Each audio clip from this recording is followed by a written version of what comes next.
Et donc, j'ai réalisé que si je sentais de l'humiliation, c'est que quelque chose en moi, je nourrissais quelque chose en moi à être humilié.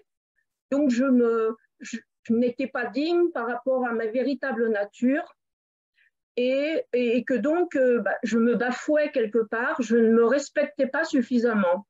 Et le fait de comprendre ça, ça m'a vraiment libérée parce que j'ai pas vécu du tout après, même s'il y avait des choses qui ressemblaient à l'humiliation, c'était beaucoup moins fort parce que je savais que c'était moi qui avait quelque chose à régler avec moi-même, donc je me sentais responsable.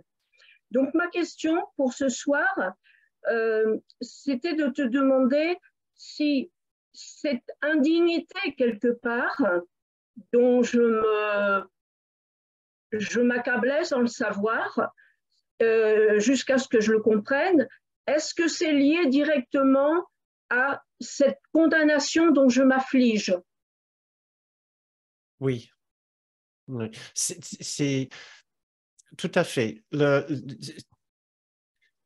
sentiment d'humiliation n'est pas très loin d'un sentiment de honte, n'est pas très loin d'un sentiment de culpabilité, comme si je mérite ce mépris, que les gens me dédaignent, me méprisent, que les gens ils me regardent de cette façon, me traitent de cette façon. Quand nous nous sentons humiliés quelque part, nous sommes en train de donner raison à la perception de ces personnes qui veulent nous humilier. Au lieu de nous tenir droit dans nos bottes et de dire non, je refuse ce que vous dites et je refuse ce que vous faites.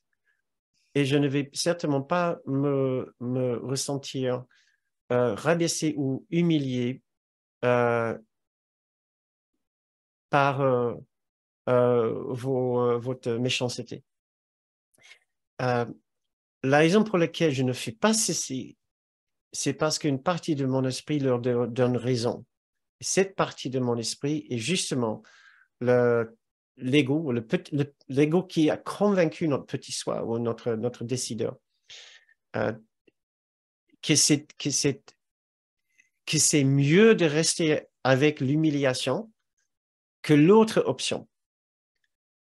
L'autre option, c'est de prendre le plein pouvoir de notre esprit et de nous joindre au Christ en nous, là où nous reprendrons entièrement toute notre force, notre noblesse et la puissance de notre esprit, avec probablement une capacité de gérer la situation et de sortir de la situation. Donc, comme nous lisons souvent dans nos cours, nous avons plus peur de notre force, de notre puissance et comme Kenneth nous disait, du pouvoir de notre esprit que nous avons de la faiblesse de notre esprit. Donc, souvent, quand nous restons dans des situations d'humiliation, c'est parce que nous nous sentons plus confortables avec ça qu'avec l'idée de reprendre et de retrouver toute la force dans notre esprit.